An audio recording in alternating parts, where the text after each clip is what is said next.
Hello hi welcome नमस्ते, मेरा नाम है ऋतिक और आज हम फिर से बात करने वाले हैं एक और इंटरेस्टिंग टॉपिक के ऊपर। तो ये वीडियो उन बच्चों के लिए मोस्ट इंपोर्टेंट है जो इस टाइम क्लास 9 में पढ़ रहे हैं। ठीक है, फर्क नहीं पड़ता वो इंग्लिश मीडियम में है हिंदी मीडियम में है, क्योंकि मैं समझाता हिंदी में यूं। हाँ, इंग्लिश और हिंदी में सिर्फ कुछ वर्ड्स का फर्क होता है जो मैथ्स में इंग्लिश में होते हैं और हिंदी में भी अलग अलग होते हैं। आई बात समझ में? तो उन वर्ड्स को मैं हिंदी में बोलता हुआ चलूंगा। तो चलो फिर शुरू करते हैं आज की क्लास नंबर सिस्टम से। उससे पहले कुछ इंपॉर्टेंट बातें। तो भाई मैं क्लास 9 के ऊपर पूरी की पूरी एक प्लेलिस्ट बनाने जा रहा हूं जहां पे क्लास 9 की सारे चैप्टर वाइज वीडियोस डलेंगी सिर्फ एक सिंगल प्लेलिस्ट के अंदर। आई बात समझ में? यानी कि ये जो प्लेलिस्ट बनेगी उसमें क्लास 9 के चैप्टर वाइज हर एक वीडियो डलेगी। आई बात समझ में? तो चलो फिर शुरू करते हैं आज की वीडियो नंबर से। ठीक है, और अगर फिर भी आपको पास कोई भी डाउट या कोई भी क्वेरी, कोई भी दिक्कत रह जाती हो, कोई भी परेशानी होती हो, तो कोई दिक्कत नहीं है। चैनल के डिस्क्रिप्शन में, ठीक है, मेरा टेलीग्राम का और इंस्टा का लिंक दिया होगा, आप वहां जाके मुझे फॉलो करें। वहां पे अपनी क्वेरी भेज भी सकते हैं। ठीक है, कोई भी सजेशन हो मेरे लिए तो आप कमेंट बॉक्स में कमेंट भी कर सकते हैं। तो चलो फिर शुरू करते हैं आज की वीडियो। ठीक है, तो चलो देखते हैं। अब हम समझेंगे नंबर्स को। अब बात आई नंबर्स कौन कौन से होते हैं, ठीक है, और क्यों पढ़ते हैं हम नंबर्स क्यों बनाए गए थे मैथ में। तो समझो, क्या मैथ्स बिना नंबर के पढ़ी जा सकती है? ये तो ऐसी बात हो गई। देखो, मैथ्स में बिना नंबर के कोई काम ही नहीं होगा। और मैथ्स में क्या, हम रियल लाइफ में भी नंबर को इस तरीके से यूज करते हैं। कई बार कैलकुलेशंस के लिए नंबर यूज किए जाते हैं, कई बार किसी चीज की क्वांटिटी को काउंट करने के लिए भी नंबर यूज करते हैं। तो नंबर्स के बिना मैथ्स पढ़ना बहुत मुश्किल हो जाएगा, मुश्किल का नामुमकिन हो जाएगा। तो इसलिए नंबर्स आने बहुत जरूरी है। तो आज हम सिर्फ बात करेंगे नंबर्स के ऊपर, यानी कि नंबर्स क्या होते हैं ये तो बता चुका, और नंबर्स क्यों यूज करते हैं यही बता चुका। अब नंबर्स कितने टाइप के होते हैं, अब उसकी शुरुआत करते हैं। तो देखते हैं, अब नेचुरल नंबर के बारे में स्टडी करते हैं। नेचुरल नंबर क्या होते हैं? नेचुरल नंबर को हम हिंदी में बोलते हैं प्राकृत संख्या। ठीक है, नेचुरल नंबर वो नंबर होते हैं, सब जानते हैं क्या, कि जो 1 से शुरू होते हो। जो किससे शुरू होते हो? 1 से, यानी कि 1 2 3 4 5 और चलते चले जा रहे हैं, रुक ही नहीं रहे, इनफाइनाइट। ठीक है, 50 100 500 5000 5 लाख 5 करोड़, रुक नहीं रहे। ठीक है, तो इसे क्या बोलते हैं? नेचुरल नंबर, यानी कि जिसकी शुरुआत फिक्स हो पर एंडिंग फिक्स ना हो। शुरुआत किससे होगी? उसकी 1 से होगी। ठीक है, अब नेचुरल नंबर तो हमने डिटरमाइन कर दिया। अब बात किसकी आती है? होल नंबर की। किसकी बात आती है? होल नंबर की। ठीक है, जिसे हम पूर्ण संख्या भी बोलते हैं। अब बात है, ये होल नंबर क्या होता है भैया? होल नंबर ही बोला, जब नेचुरल नंबर भी टाइप लिया है तो मैं क्यों पीछे हटूं। अब होल नंबर बोला, मैं तेरे से एक नंबर फालतू रखूंगा। अगर तू नेचुरल नंबर है ना तो मैं तेरे से बड़ा बनूंगा, मैं अपने पास एक नंबर फालतू रखूंगा। और वो क्या रखूंगा? मैं अपने पास 0। इसका मतलब क्या, कि अगर मैं नेचुरल नंबर में सिर्फ एक नंबर और ऐड कर दूं 0, तो वो क्या बन जाता है? Whole number. इसका मतलब ये है कि होल नंबर की शुरुआत कहां से होती है? 0 से होती है। तो 0 1 2 3 4 5, और ये भी चलता चला जाएगा। 50 5000 5 लाख 5 करोड़, ठीक है, 5 अरब 5 खरब, बस चलता चला जाएगा। इसे हम क्या बोलते हैं? होल नंबर, यानी कि पूर्ण संख्या। अब हम समझते हैं अगले नंबर को, जिसका नाम क्या है? इंटीजर्स। जिसका नाम क्या है? इंटीजर्स। अब इंटीजर बोला, अच्छा तुम दोनों तो अच्छी बनोगे, कुछ नंबर नेचुरल नंबर ले लिए, कुछ नंबर होल नंबर ले लिए। वही बोल रहा है, मैं तुमसे ही बड़ा बनूंगा, मेरे पास तुम दोनों के नंबर तो होंगे ही होंगे, अपने भी कुछ पर्सनल नंबर होंगे जो तुम्हारे पास नहीं है। तो इंटीजर बोला, मैं कुछ नंबर और लूंगा, वो किसके होंगे? नेगेटिव के। किसके होंगे? नेगेटिव के। जैसे ही देखो, 0 से लेके 1 2 3, मतलब ये होल नंबर सारे ले ही रहा है, इसने बाकी नेगेटिव नंबर अलग से ले लिए, -1 -2 -3 -4, और ये इस तरफ भी चलता रहेगा। इसका मतलब इंटीजर्स नंबर्स का वो ग्रुप है जिसके पास पॉजिटिव नंबर भी होते हैं, नेगेटिव नंबर भी होते हैं और 0 भी होता है। यानी कि जिसके पास नेचुरल नंबर के भी सारे नंबर हैं, होल नंबर के भी सारे हैं, और अपने कुछ पर्सनल नंबर तो है ही। आई बात समझ में? तो ठीक है, तो हम समझ गए इंटीजर्स क्या होते हैं। इसके बाद हमारे पास अगला नंबर क्या आता है? वो होता है रैशनल नंबर। वो कह रहा है, अच्छा मैं तो तुमसे बड़ा तोपची बनूंगा। अब आते भाई रैशनल नंबर कौन से होते हैं? ठीक है, जिन्हें हम हिंदी में बोलते हैं, ठीक है, इंटीजर्स को हम बोलते हैं पूर्णांक। अब बात कर रहा हूं मैं रैशनल नंबर की। रैशनल नंबर को हिंदी में बोलते हैं परिमेय संख्या, है ना।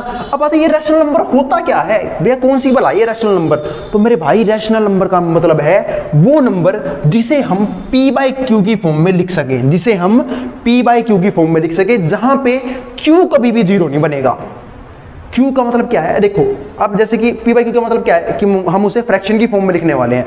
फ्रैक्शन को हिंदी में भिन्न बोलते हैं, भिन्न की फॉर्म में लिखने वाले हैं, यानी कि फ्रैक्शन की फॉर्म में लिखने वाले हैं, जहां पे ऊपर वाले पार्ट को हम क्या बोलते हैं? न्यूमरेटर, है ना, यानी कि अंश, और नीचे वाला क्या होता है? हमारा डिनोमिनेटर, यानी कि हर। ठीक है, अब ठीक है, न्यूमरेटर और डिनोमिनेटर, जहां पे नीचे वाला यानी कि डिनोमिनेटर कभी भी 0 नहीं हो सकता, क्योंकि अगर डिनोमिनेटर 0 हो गया ना तो फ्रैक्शन ही नॉट डिफाइंड हो जाएगा, हम उसे डिफाइंड कर ही नहीं पाएंगे, और जब डिफाइंड ही नहीं कर पाएंगे तो मेरे भाई किस बात का रैशनल नंबर? तो रैशनल नंबर वो होगा जो p/q की फॉर्म में होगा। एग्जांपल दूं क्या? एग्जांपल बहुत सारे हैं, जैसे कि 2/3, 5/6, 7/8, 9/2, कुछ भी ले लो जो नंबर फ्रैक्शन की फॉर्म में हो। ध्यान रखना इसे हम बोलते हैं न्यूमरेटर, इसे हिंदी में बोलते हैं अंश, इसे बोलते हैं डिनोमिनेटर, इसे हम हिंदी में बोलते हैं हर। आई बात समझ में? ये रहा, तो ये रहा हमारा p बाई क्यू की फॉर्म। और जहां पे नीचे वाला पार्ट यानी कि q कभी भी 0 नहीं बन सकता है। आई बात समझ में? तो ये था हमारे पास रैशनल नंबर। तो रैशनल नंबर हमने समझ लिया। अब कुछ इंपॉर्टेंट बातें समझते हैं रैशनल नंबर के बारे में। क्या रैशनल नंबर में इंटीजर्स भी होते हैं क्या? बिल्कुल मेरे भाई। क्या मैं लिख सकता हूं यहाँ पे माइनस का 1/2, और सॉरी इंटीजर छोड़ो, नेगेटिव नंबर भी होते हैं क्या? बिल्कुल नेगेटिव नंबर भी हो सकते हैं, माइनस का 1/2, माइनस का 3/2, माइनस का 5/2। ठीक है, अभी हमने एक बात समझी थी कि नेचुरल नंबर, होल नंबर क्या है? नेचुरल नंबर से बड़ा है, क्योंकि होल नंबर में नेचुरल नंबर के सारे एलिमेंट हैं और अपना एक पर्सनल 0 तो है ही। ऐसे ही इंटीजर इन दोनों से ही बड़ा है, क्योंकि इंटीजर के पास इन दोनों के सारे नंबर्स हैं और अपने कुछ नेगेटिव इंटीजर्स भी हैं, यानी कि नेगेटिव नंबर्स भी हैं। रैशनल नंबर इन तीनों से ही बड़ा है। क्यों? क्योंकि उसके पास अपने तो कुछ नंबर हैं ही, उसके पास ही सारे नंबर भी हैं। बात है भैया ये सारे नंबर तो p बाई क्यू की फॉर्म में नहीं है, तो मेरे भाई मैं डिनोमिनेटर में किसी के भी 1 लिख सकता हूं, क्योंकि 1 से ना तो मल्टीप्लाई करने फर्क पड़ता, ना ही डिवाइड करने फर्क पड़ता। तो मैं इन सबके नीचे ही 1 लिख सकता हूं, जैसे कि 1/1, 2/1, 3/1, 4/1, 5/1, 0/1, ऐसे ही 1/1। तो ये सारे भी रैशनल नंबर में काउंट होंगे, क्योंकि मैं इन सबको ही p बाई क्यू की फॉर्म में लिख सकता हूं। क्योंकि p बाई क्यू की फॉर्म की सिर्फ मात्र एक कंडीशन होती है कि p कुछ भी हो, ठीक है, बस q 0 नहीं होना चाहिए, और बाकी उसके अलावा q भी कुछ भी हो। आई बात समझ में? उससे फर्क नहीं पड़ता। ठीक है, अब आगे समझते हैं। तो इरेशनल, अब हम पढ़ते हैं रैशनल नंबर का अपोजिट भाई। मतलब ये मान लो कि अगर ये हमारा देवता है तो ये हमारा क्या है? असुर है ना, इरेशनल नंबर। बिल्कुल इसका उल्टा, ठीक है, रैशनल नंबर का बिल्कुल अपोजिट इरेशनल नंबर। अब बात है भाई इरेशनल नंबर क्या होते हैं, डिटेल में तुम चीजों आगे पढ़ेंगे ही। इरेशनल नंबर वो नंबर होते हैं जिन्हें हम p बाई क्यू की फॉर्म में ना लिख पाए। इसका मतलब क्या है कि जिन्हें हम, ठीक है, फ्रैक्शन की फॉर्म में ना लिख पाए, उसे हम क्या बोलते हैं? Irrational number. इसका बेस्ट एग्जांपल मैं दे रहा हूं आपको, पाई। आपने पाई तो सुना ही होगा, पाई, अरे दिखने में कुछ ऐसा होता है भाई, ये रहा, जो नहीं देखा वो देख लो। आई बात समझ में? पाई ये हमारा क्या होता है? एक टाइप का इरेशनल नंबर। आई बात समझ में? क्या होता है? इरेशनल नंबर, और जिसकी अप्रोक्सीमेट वैल्यू होती है 22/7। अप्रोक्सीमेट वैल्यू बोल रहा हूं, या फिर 3.14। कई बच्चे बोल देंगे भैया आपने तो कहा था ये इरेशनल है, फिर इसे इस फॉर्म में कैसे लिख दिया? तो मेरे भाई बोल रहा हूं ये अप्रोक्सीमेट वैल्यू है। ठीक है, किसी और दिन चर्चा करेंगे पाई के ऊपर। ठीक है, अब हम आगे बढ़ते हैं। तो इरेशनल नंबर कौन से नंबर हो गए जिन्हें हम p बाई क्यू की फॉर्म में नहीं लिख सकते?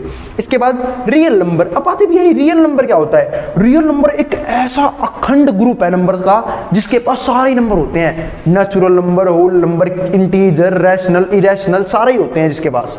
तो रियल नंबर वो ग्रुप हो गया जिसके पास दुनिया के, मतलब दुनिया के, ठीक है, जो हमने ऊपर सारे नंबर पढ़े हैं, सारे नंबर हैं, वो सब क्या बोलते हैं? Real numbers. ठीक है, लेकिन रियल नंबर्स में एक बड़ा होता है, उसके ऊपर मैं अभी बात नहीं कर सकता क्योंकि वो कंसेप्ट आगे जाके आगे क्लासेस में है। अब समझते हैं, या फिर लास्ट में मैं हिंट दे दूंगा थोड़ा बहुत इस रियल नंबर से बड़े एक सेट के बारे में। चलो, तो हमने सारे नंबर तो समझ लिए कि नेचुरल नंबर कौन से होते हैं, होल नंबर कौन से होते हैं भैया, इंटीजर कौन से होते हैं, ठीक है, इरेशनल कौन से होते हैं, रियल भी कौन से होते हैं। अब हम समझते हैं नेचुरल नंबर के भी कुछ टाइप्स होते हैं। क्या होते हैं? कुछ टाइप्स। मतलब नेचुरल नंबर को भी हम फर्दर डिवाइड कर सकते हैं। बात कैसे डिवाइड करोगे भैया? बिल्कुल अभी बताता हूं। तो नेचुरल नंबर एक तो डिवाइड होता है ओड नंबर और इवन नंबर में। किसमें? ओड नंबर और इवन नंबर। बात भैया ओड नंबर क्या है और ये इवन नंबर क्या है? तो मेरे भाई ओड नंबर वो होते हैं जो 2 से डिवाइड नहीं होते, और इवन नंबर वो होते हैं जो 2 से डिवाइड हो जाते हैं। बात भैया आपको कैसे पता? तो मैंने बचपन में ट्रिक याद करी थी। पता है क्या? मैंने इन 3 नंबर को गिना, 1 2 3। तो मैंने देखा ओड नंबर में, अगर मैं ओड की बात करूं तो ओड में 3 आते हैं, 3 वर्ड्स हैं, 3 अल्फाबेट्स हैं, और 3 कभी 2 से डिवाइड होता नहीं। तो मैं समझ गया कि ओड नंबर कभी 2 से डिवाइड होगा नहीं। और वैसे मैंने इवन को काउंट किया तो मैंने देखा इवन में 1 2 3 4 4 अल्फाबेट्स हैं और 4 तो 2 से डिवाइड हो जाता है। इसका मतलब इवन नंबर वो नंबर बनेंगे जो 2 से डिवाइड हो जाएंगे। आई बात समझ में? जैसे कि 4 6 8 10 12 ये सब 2 से डिवाइड हो जाते हैं। अगर मैं ओड नंबर की बात करूं तो 1 3 5 7 9 11 13 15, ठीक है, ये सब किस में आते हैं? हमारे ओड नंबर्स में। तो चलो आपको ये भी क्लियर हो गया होगा कि ओड नंबर क्या होता है, आपको ये भी क्लियर होगा कि इवन नंबर क्या होता है। तो हमने ओड नंबर की बात भी कर ली, इवन नंबर की बात कर ली। अब हम नेचुरल नंबर को 2 फर्दर हिस्सों में फिर डिवाइड कर देते हैं। एक तो होता है प्राइम नंबर। कौन सा नंबर? Prime number. और दूसरा क्या होता है? Composite number. ठीक है, अब ध्यान रखना, ठीक है, रियल नंबर को हम हिंदी में बोलते हैं वास्तविक संख्या और इरेशनल को बोलते हैं अपरिमेय। अब आते हैं ओड नंबर कौन सा होता है? ठीक है। इसे हम बोलते हैं विषम संख्या, इवन नंबर को सम संख्या, प्राइम नंबर अभाज्य और कंपोजिट नंबर को अभाज्य। अब बात है प्राइम नंबर क्या होते हैं हमारे, ठीक है। मैंने कहा ना मैथ्स में मैं सारी बातें समझाऊंगा हिंदी में ही, बस आपको इन कुछ वर्ड्स का हिंदी में मीनिंग पता होना चाहिए, उसके बाद आपको मैथ्स में कभी चाहे हिंदी में पढ़ रहे हो चाहे इंग्लिश में पढ़ रहे हो कोई भी दिक्कत नहीं होगी। तो चलो अब हम समझते हैं ओड नंबर को। तो ओड नंबर तो हमने समझ लिया, इवन भी समझ लिया, अब समझते हैं प्राइम नंबर को। तो प्राइम नंबर कौन से होते हैं, जिन्हें मैंने हिंदी में क्या बोला, अभाज्य संख्या। मतलब क्या, जिसके मात्र 2 फैक्टर हों, यानी कि प्राइम नंबर ऐसे नंबर्स माने जाते हैं जो सिर्फ 2 नंबरों से डिवाइड हो, एक तो 1 से और दूसरा खुद से। बात है क्या तुम बता सकते हो कुछ नंबर, बिल्कुल 2 को देखो, 2 या तो 2 से डिवाइड होगा या 1 से डिवाइड होगा। 3 को देख लो, 3 1 से डिवाइड होगा और खुद से डिवाइड होगा।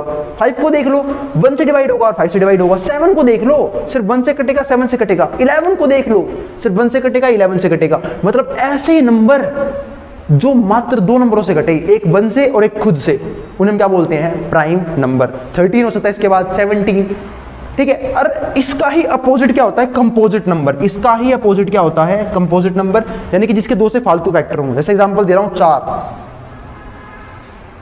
4।